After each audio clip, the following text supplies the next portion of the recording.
Hey guys and welcome back to 1M UFC, your daily dose of Manchester United and obviously other football clubs. अब यहाँ पर भाई एक नहीं दो नहीं बहुत बहुत सारी खुशखबरियां हैं. देखो, if you are watching this video as a United fan, as a Chelsea fan, as a Liverpool fan, as a Man City fan, तो आप कहोगे कि कल आर्सेनल के एलिमिनेशन पे यूरोपा लीग पे आपको बहुत खुशी होगी. हाँ ठीक है, मतलब इन द सेंस थोड़ा सा मैन सिटी वाले सोच रहे होंगे कि यार अब इनको सिर्फ एक ही कंपटीशन खेलना है. We are still alive in FA Cup, we are still alive in the Champions League, तो हमें 3 ट्रॉफीज़ के लिए compete करना है. बट उसका एक एडवांटेज ये भी है कि you guys are chasing the treble as well. लेकिन अगर मैं चेल्सी की बात करूं तो चेल्सी को लग रहा होगा कि देखो यार, जितनी भी हवाई है आर्सेनल की कि they are top of the league और वो अच्छा कर रहे हैं, वो ये कर रहे हैं, वो कर रहे हैं, बट अल्टीमेटली वो भी सारे कप कंपटीशन से बाहर हो गए हैं और हम अभी भी एक कप कंपटीशन में जिंदा हैं जो कि यूरोप का सबसे बड़ा कंपटीशन है. और यहाँ पर अब जो एक साइकोलॉजिकल प्रेशर है ना,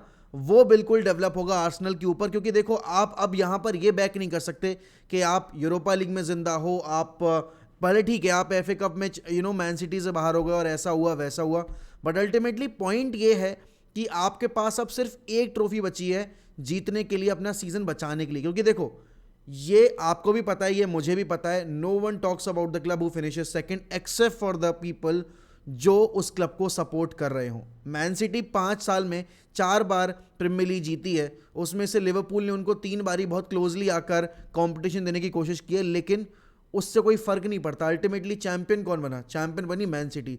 तो अब यहां पर जो कल आर्सेनल के साथ हुआ है ना यूरोपा लीग के फाइन, मतलब अभी ये इस मैच में राउंड ऑफ 16 के, and hands down this was the best game of the entire round of 16 के जितने फिक्चर्स थे यूरोपा लीग में. क्योंकि देखो यार, आर्सेनल होम पर खेल रही थी, एंड जो भी लोग ये है ना कि रेट नहीं करते हैं आपकी यूरोपा लीग की टीम स्कोर ऐसा वैसा, आई थिंक ये उनके लिए बहुत बड़ा सबक था कि आप किसी भी टीम को अंडरमाइन नहीं कर सकते, आप किसी भी टीम को राइट ऑफ नहीं कर सकते.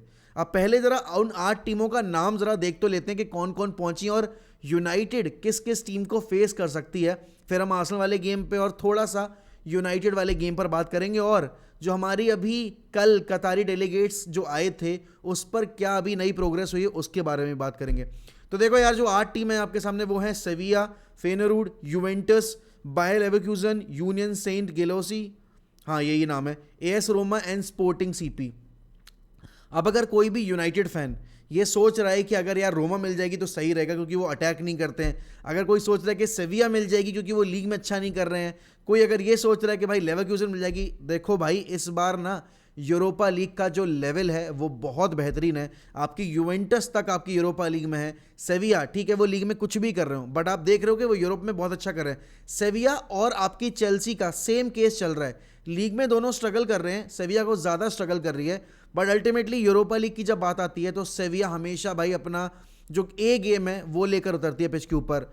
एएस रोमा आप उसको रेट नहीं कर रहे क्योंकि उनका ब्रांड ऑफ फुटबॉल उतना अट्रैक्टिव नहीं है, बट जोजे मोरिनियो से बड़ा आपका कप कॉम्पिटिशन्स का मैनेजर अभी मतलब इस कंपटीशन में जिंदा नहीं है यूरोपा लीग के अंदर. एंड हमको पता है क्योंकि उस मरियल स्क्वाड के साथ यूरोपा लीग की ट्रॉफी जितवाई थी हमें जोजे मोरिनियो ने. अगर कोई ये कह रहा है कि यूवेंटस नहीं, क्योंकि भाई यूवेंटस का प्लेइंग स्टाइल बहुत वैसा है और वो मतलब उतना अच्छा नहीं कर रहे हैं, ऐसा नहीं है वैसा नहीं है.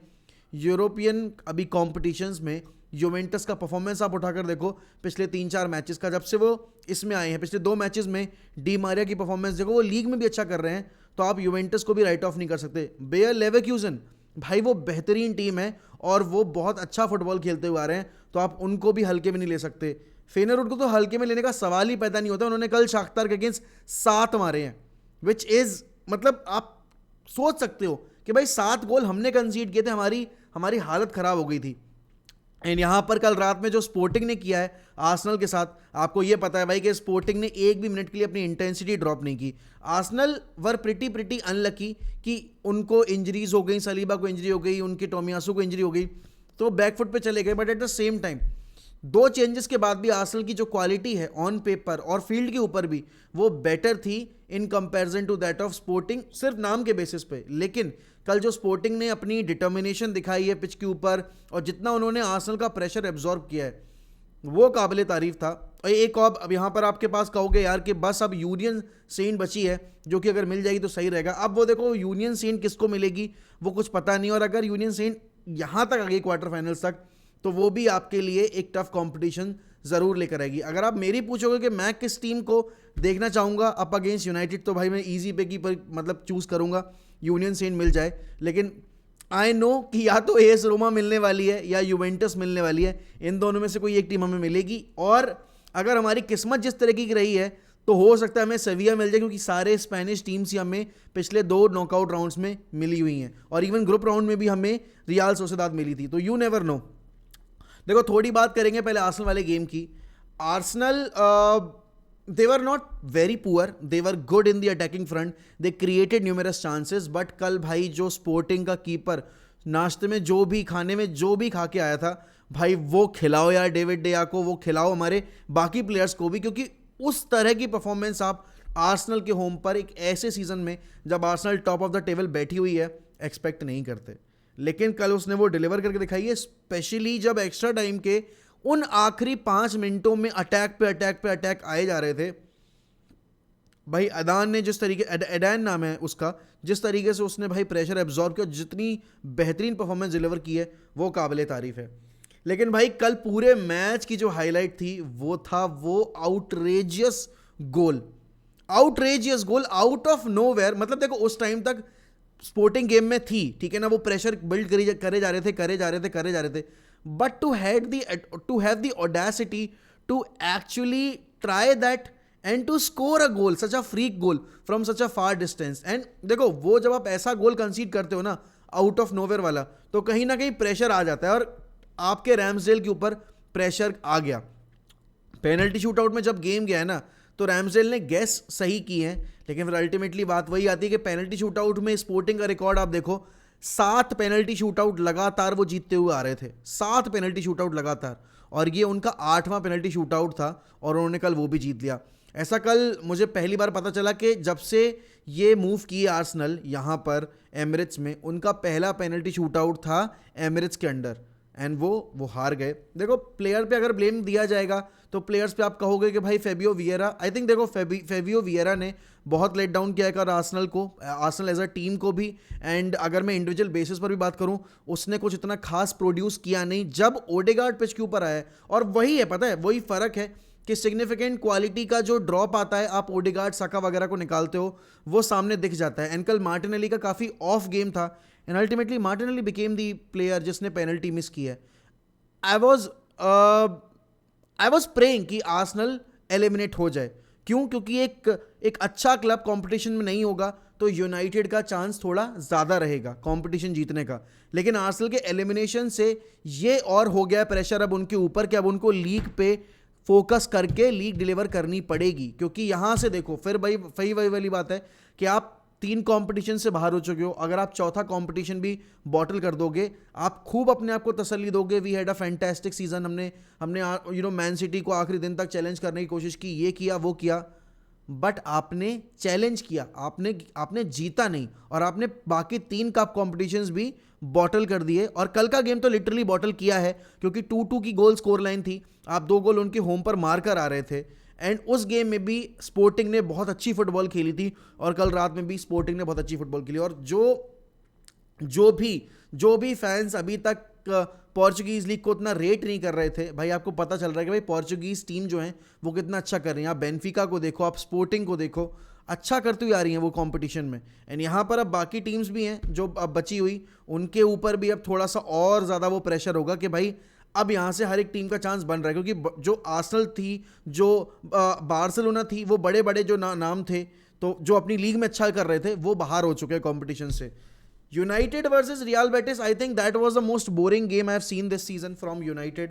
पहली बात तो थोड़ा सा टीम सिलेक्शन की बात की जाए अगर, तो देखो यहाँ पर मैं एक्सपेक्ट कर रहा था कि सेंचो को मौका दिया जाएगा, एंड रैशफोर्ड को गेम टाइम बाद में आप हाफ टाइम के बाद देना चाहो तो दे दो, क्योंकि वो थका हुआ लग रहा है, और वो उसके गेम पे रिफ्लेक्ट हो रहा है यार। We had no control in the midfield, Rashford looked way too off, first half में तो खासकर हैवी टचेस, वो चेज नहीं कर रहा है बॉल को, एंड शूटिंग भी उसकी अच्छी नहीं जा रही है, टेक ऑन्स कंप्लीट नहीं हो रहे हैं, तो बहुत ज़्यादा इश्यूज थे कल के गेम में, रैशफोर्ड के एंड से, फ्रेड के एंड से, डिफेंस में भी लैप्स हो रहा था हमारा, मलासिया ऑन एंड ऑफ चल रहा था गेम में। एक चीज़ जो पॉजिटिव थी वो ये थी कि हैरी मैगवायर खेल रहा था, बट हैरी मैगवायर ने हमें अंडर प्रेशर नहीं डाला. बट हाँ, अल्टीमेटली आपको ये समझ में आता है कि हैरी मैगवायर अकेले डिफेंस की रिस्पॉन्सिबिलिटी शेयर नहीं कर सकते, इसीलिए कल मार्टिनेज का जो पेस था वो हमें बहुत ही काम में आया. एंड रियल बेटिस ने हमें time and time again open up करने की कोशिश की. De Gea made some wonderful saves. Casemiro was very good. अगर एक बार फिर अगर हम कासिमिरो की बात करें तो Casemiro brought that intensity back. And देखो जैसे ही साबित्जर पिच के ऊपर आया ना, when Sabitzer was there, when Sancho was there, भाई थोड़ा सा हमने मोमेंटम गेन किया. एंड इलेंगा भी काफ़ी सही था. लेकिन इस कल पूरे मैच में एक प्लेयर जिसके बारे में बात करना चाहता हूँ वो है फकुंदो पाइस्त्री. अब देखो, पाइस्त्री बोलते हो आप, पलिस्त्री बोलते हो, जो भी बोलते हो, लेकिन फकुंदो ने कल जिस तरह की परफॉर्मेंस डिलीवर की है, जो डायरेक्टनेस थी, वो एक टाइम आखिरी के 10-15 मिनट तो वो एज अ राइट बैक भी खेला है. तो आपको पता चल रहा है यार कि उस बंदे में क्वालिटी है.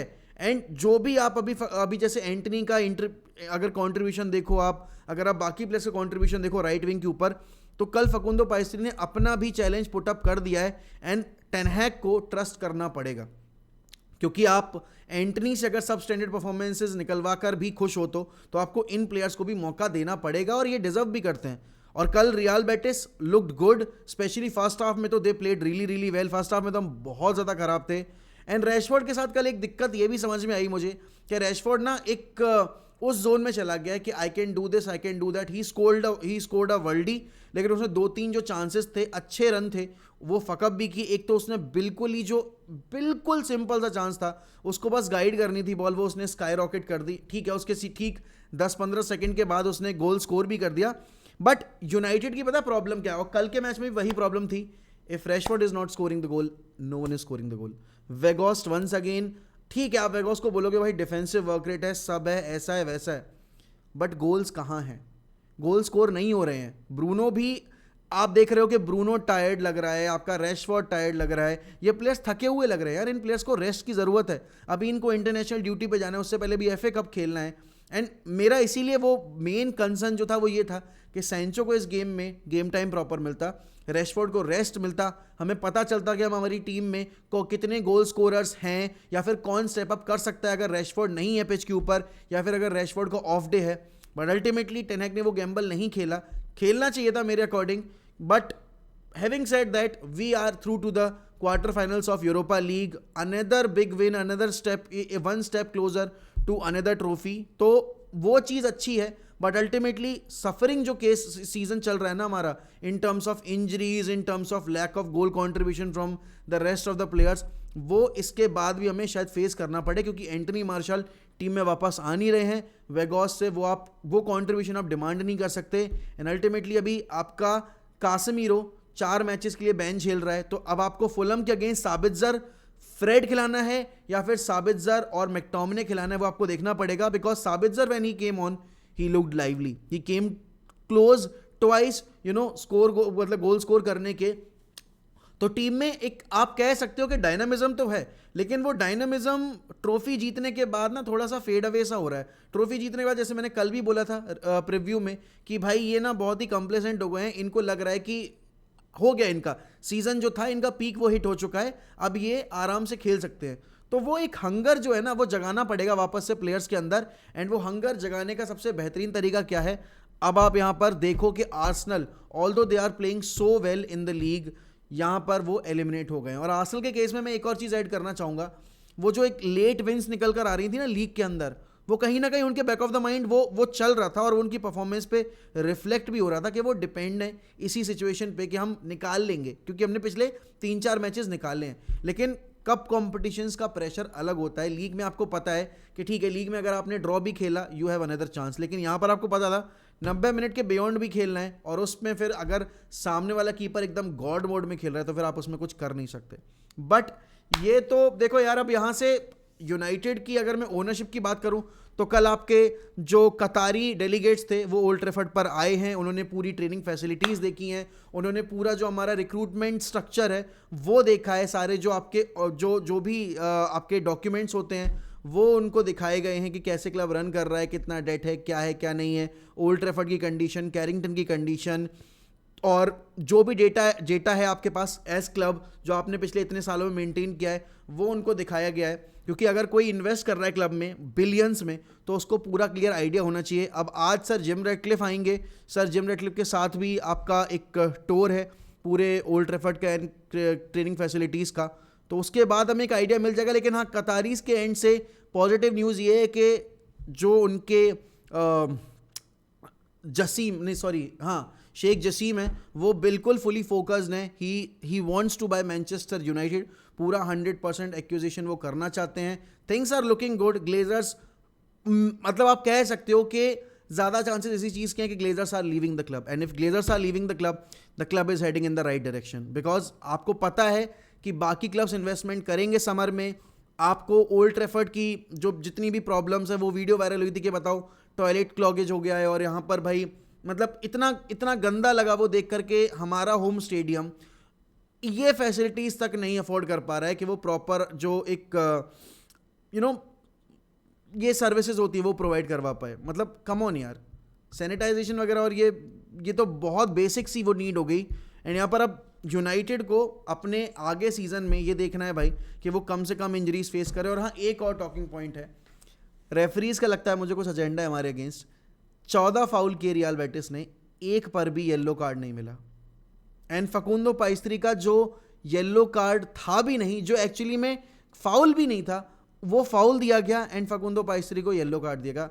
मुझे समझ में नहीं आ रहा कि ये बायसनेस क्यों है, यूनाइटेड के लिए क्यों है। हमारे एक क्लियर कट कॉर्नर पे कॉर्नर नहीं दिया गया, जो कॉर्नर था नहीं उस पर सामने वाली टीम को, रियल बेटिस को कॉर्नर दे दिया गया। तो this is getting out of hand and it's nothing like कि भाई मैं यहाँ बैठकर रोना चाह रहा हूँ, ये कर रहा हूँ, वो कर रहा हूँ। I am stating the obvious things, and if people are thinking that I am crying about it, तो ठीक है, I am crying about it because my club is suffering. हमारे प्लेयर्स इंजर्ड हुए हैं उस चक्कर में, एंड हमारे प्लेयर्स जो कि फाउल उतना गंदा कर भी नहीं रहे हैं, बल्कि फाउल कर भी नहीं रहे हैं, उस पर उनको कार्ड मिल रहा है। एंड एक चीज़ बस पॉजिटिव निकली इस पूरे गेम से कि ब्रूनो और कैसेमीरो पे तलवार लटक रही थी कि वो क्वार्टर फाइनल्स मिस कर सकते थे, उनको कार्ड नहीं मिला, तो they have escaped the suspension from the quarter finals, which is a very positive thing. देखो यार, अगर आपको मेरे आर्सेनल के रिव्यू में थोड़ी बहुत अगर आपको कोई चीज़ पसंद ना आई हो तो आप लोग कमेंट सेक्शन में बता देना मुझे। बट मेरे हिसाब से जो मैंने कल गेम देखा वो मैंने अपने रिव्यू में कवर किया है। आर्सेनल फैंस चिन अप, देखो यही बोलूँगा because Daksh is a very good friend of mine, तो दक्ष के लिए मुझे खराब लगा, but as a rival I am very happy कि एक और टीम जो कि मतलब कंपटीशन में थी, जो कि हमें चैलेंज कर सकती थी, वो अब नहीं है। इसका मतलब ये नहीं कि हम फेवरेट्स हैं, फेवरेट्स हम अभी भी नहीं है, मतलब ऐसे आउट एंड आउट फेवरेट नहीं है, बट हाँ एक अच्छी टीम बाहर हुई है, तो I am really happy with that. But इसी के साथ मैं लेता हूँ अलविदा। जोड़ना मत भूलेगा मुझे और दक्ष को शाम में वॉच अलोंग मतलब इन द सेंस आपका जब लाइव ड्रॉ होगा उस पर मिलते हैं वहाँ पर। Till then goodbye, take care, and as always we will always keep the red flag flying high as Manchester United will never die.